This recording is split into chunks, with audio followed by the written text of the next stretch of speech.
What's going on? My name is Michael and welcome to Fudge Muppet. Starfield is a sensational game and I have to say it just keeps getting better and better the more I rack up those hours and find new things I never thought Bethesda would bother to put in the game. There's so much to see and do and so many ways you can have fun in this game, whether you're exploring and finding new aliens, playing through a faction, doing side quests, or simply spending hours building your ship.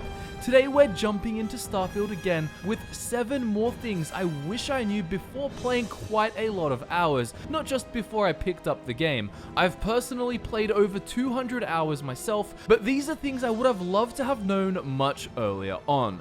The first thing on this list I wish I knew involves a specific thing you unlock within a certain mechanic in Starfield you probably know about, but if you've never played the main story of Starfield up to the point where the top part of your menu opens up into an area you can view, then skip to the next part of this video using the timestamps I've made for the video.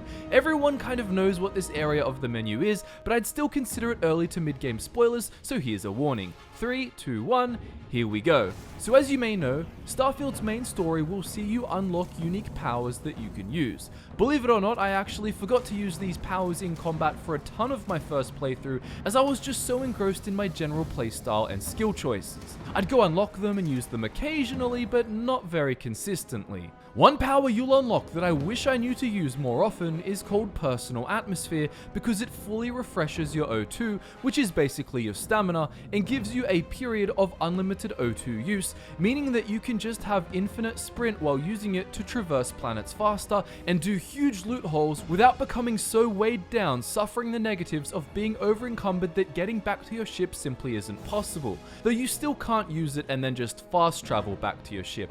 Believe me, I tried. I actually read a comment saying that this doesn't work when you hit like 3k over the limit, so I went and tested it and discovered that the limit for me was actually 4,413. So at 4,412 I didn't lose any O2, and at 4,413 I only lost the tiniest bit, and then it seemed to scale so I'd lose more as I added extreme mass, but it was still way better than not using the power at all. But then I realized this was all affected by the gravity of the planet I was on anyway. If you go to a planet with high gravity like Porima 3, the amount you can carry before you see O2 depletion while sprinting goes down dramatically, but you can still get so much use out of the power that unless you want to carry thousands in carry weight, you should find it gives you infinite sprint on any planet. At one point when I added many more thousands to my carry weight just to see, I would lose stamina for sprinting but regain it if I just ran normally. So unless you want to literally be the cargo hold, you'll be fine and get a lot of use out of this power. Another power worth quickly mentioning as a convenience help is Moonform.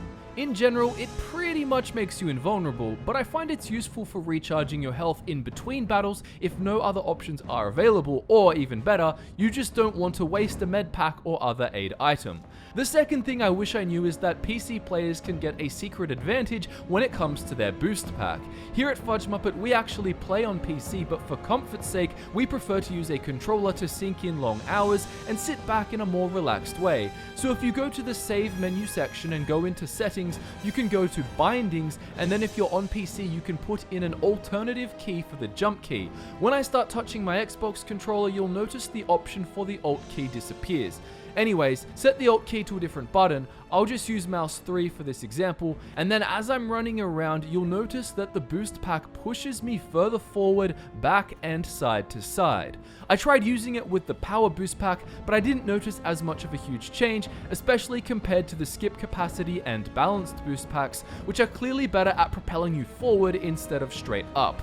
If anyone can figure out how to do this on Xbox, that would be awesome, but yeah, this is perfect for exploring, and I wish I knew this because I could have used it to get across planets much faster, just switching over to my keyboard temporarily. I'll alternate each jump on screen now, one using the normal jump key and one using the alternative binding, and you'll be able to see the difference very easily on screen if it wasn't obvious already. The third thing I wish I knew was that it's often better to just equip your ship with 2 weapons instead of 3. The Frontier starts with ballistic weapons, laser weapons, and missiles, all of which are fun to use at the same time, especially as you upgrade upgrade to bigger and badder versions and find the cooler spots to put them all over your new ships. However, as cool as it may be, it tends to be better to take the extra units of power you'd put into a third weapon and spread them evenly across the two other weapons, particularly if those weapons are ones you've invested skill points into. Doing so can also save skill points because instead of investing into 3 damage types, you could invest into 2 ship damage types plus the shields, or 2 damage types and some other skill your build wants unrelated to ships. Speaking of shields, those extra units of power that could go into a third weapon during combat, even if you have 2 weapons power levels maxed out, could also go to boosting your shield and maxing that out, and then even your engine if you want, to make you faster and harder to hit. A third weapon can be fun, don't get me wrong, particularly if it has a special purpose, like EM weaponry to disable ship systems, or you just have it as a backup in case one of your weapons gets disabled, but as a general rule, both Scott and I have found ship combat goes better when you focus into 2 weapons instead of 3, even if you've got 3 there. You'll even get a little warning thing in the ship builder saying you have a weapon slot unallocated if you only put on 2. Your ship also has limited places to put weapons, especially if you're making a small nimble starfighter type of ship, and you'll save credits by not buying 3 weapons, and you can put those credits towards buying a better shield or better weapon types for the ones that you do have. It could be ballistics and lasers, or perhaps ballistics with particle beams, which does a mix of ballistic and energy damage. Ballistics do more damage to the hull and lasers more to the shields, so it's nice to be able to target both. Of course, if you want to just make a huge warship and invest all your skill points into ship damage types and get a neutronic fusion in the science tree to make your reactor produce extra units of power and try to get a lot out of 3 weapon types all being fired at once, then go for it. But I think this will be a good tip that the majority of players can still benefit from, at least for a large chunk of their playthrough. As a little side note, it also makes the controls easier, so you're just focusing on maneuverability while firing and not having to take your thumb off the right stick to press Y for that third weapon slot.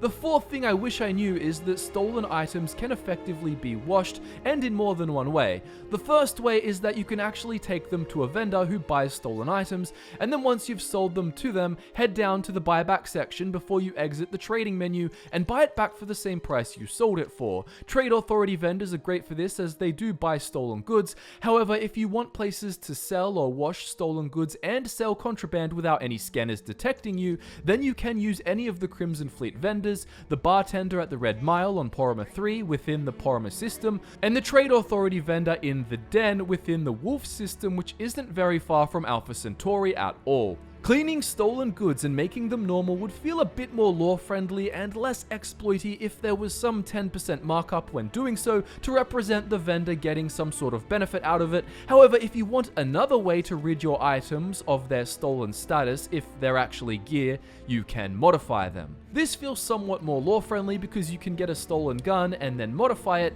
changing it to look more original and making it unrecognizable as stolen from anyone else. Then again, if you want to really be nitpicky, you could say that regular items being recognizable as stolen in the first place when no one saw you steal them is a bit silly in general, but you can see why Bethesda likes to do it from a gameplay perspective.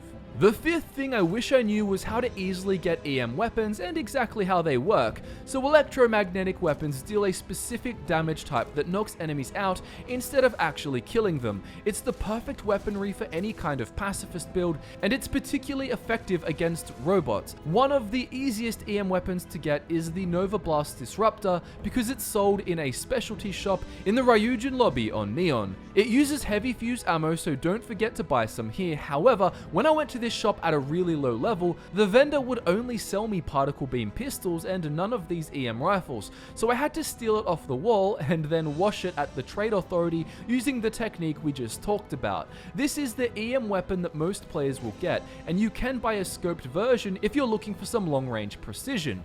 What you might not know is that this weapon can actually do more damage if you hold down the trigger before release. Now, I didn't realize this for ages, but it actually seems to charge it. While playing on Xbox Xbox, you'll feel a little vibration in the controller to tell you that it's charged and ready to deal the most EM damage possible. But on PC, you obviously won't feel that. Your mouse won't vibrate, the reticule won't change, but the gun does start to visually look like it's shaking a bit on screen, so you can see it, it's just easy to miss. It uses the same amount of ammunition to fire a charged shot too, making it pretty much always worth doing. If you're into weapon modding, you can also change certain weapons to deal EM damage in the magazine and battery section at a weapons bench. A uniquely named weapon you can buy, the Brawler's Equinox, is sold by a specific vendor in the Well District of New Atlantis. You'll have to do his quest by picking up a package for him on Poroma 3 before he becomes a vendor and lets you into his secret gun shop. He also sells Acid Rain, which is a green Grendel I covered as an honorable mention in a recent video on a bunch of nice guns that are easy to get early on in Starfield. Brawler's Equinox is just a modified Equinox and it's automatic, so you just fire away and enemies eventually get knocked out. It just doesn't have the same one-shot knockdown assassin feel you can get from the Nova Blast Disruptor. Damaging foes with normal weaponry will wake them up, so I recommend avoiding any gear that can randomly cause damage, like fire damage to nearby foes or things like that, as this will just make them get back up. A knocked out enemy can be pickpocketed over and over to train the theft skill, as I talked about in a recent video, and a failed attempt will wake them up, so you'll need to blast them again and try again. Thing number 6 on this list of things I wish I knew was how much ammo I was leaving behind in actual guns. So when you kill an enemy and loot them, you'll often only want to take the most expensive guns and spacesuits around that are going to fit in your inventory. You'll also want to pick up every piece of ammo you come across, as they're essentially free credits, completely weightless, a great way to earn extra credits while looting because you just go and sell all the ammo. Anyway, if you're like me, then you probably just leave behind all of the guns you're not going to be taking back to sell. However, you actually should pick them up because they can contain ammo, and it can be a lot of ammo too, particularly if the enemy has not used their gun yet. They seem to actually use the ammo they've got, so if they just ran out of ammo and they're in the middle of reloading and you kill them, taking their gun doesn't seem to give you any ammo. On the flip side, if you're playing a stealth character or you're just so lethal that you take out a bunch of enemies before they get much of a chance to spend time firing back, then their guns tend to be basically full. This is great when you find a tough enemy using a powerful gun type, especially one with lots loaded in like a Magstorm. The good news is that the ammo automatically gets put in your inventory once you take the gun, so you can literally just drop the gun after taking it, or even transfer it back to the body you're looting in the same menu instance that you took it in. Enjoy all the extra ammo that won't wear you down and additional credits as a result, or perhaps just more ammo for the gun you actually use. The 7th thing I wish I knew was that selling planet survey data to Vladimir is the right move no matter what anyone says. There are quite a few comments and even full-on articles I've seen claiming that Phil Hill from List is the person you should sell your planet survey data to. People were saying that you sell your normal planet data to Vlad, but your inhabitable planet data to Phil. Phil wants you to survey habitable planets and he will offer to buy the data from you. You can find him in the bar on Sidonia, but I've also seen him around New Atlantis too. Anyway, if you try to sell him data, it won't work unless the data you have is from a planet with conditions that humans could live on safely. So that doesn't just mean a planet with a life. A human should be able to live there and walk around with no helmet and so on. Proper safe settlement type locations, such as Leviathan 4. So legend had it that you could get data from these planets and sell them to him for even more than Vlad would buy it for. You'd also be able to open the sales menu if you had data from an inhabitable planet, which seems to be true, and then you could sell him data from any old planet, which is also true once you get the menu open. What's not true is that he pays more than anyone else. Unless it depends on some other factor I've missed, like main story progression, it appears that Vlad easily pays the most, regardless of the planetary data type, so I really wanted to dispel that rumor because it felt like such a waste of time looking for super inhabitable places and scanning them to completion just to find out that he doesn't buy them for all that much. At least I could still sell it to Vlad, and without any spoilers, I'll say that if you haven't got that option with him, try exhausting his dialogue. Another quick thing related to this topic you might not know is if you do find any of those abandoned research towers, which are one of many randomly generated locations, you will be able to find a computer inside. There tends to be a secret vent entrance on the roof, but I actually find it easier to just use the front door and take the lift up. Walking into the storage area, you can just hop up to the second level and use the computer, which opens this door here, or you can use the computer in the room right near it to open multiple doors around the place, and then you go into this room. The computer inside will give you some service survey data. Some people claim it can give you all of it or part of it, but every single time I've found one, it just gives me one planet trait. And because of that, I don't recommend jumping around to planets looking for science-related outposts, thinking it's some sort of quick hack to survey planets. It's usually going to be quicker to just survey things yourself, so view it as more of a may as well type of thing if you're there. Speaking of which, while you're here watching this video, you may as well hit that subscribe button if you want to fill your life with Starfield guides, builds, discussions, and more, covering everything the game has to offer. Please do hit that like button if you want to support what we make, so long as you actually found something from this video useful. My socials can be found in the description. Thank you so much for watching, we really appreciate it. My name is Michael, and I'll be back to nerd out with you again very soon.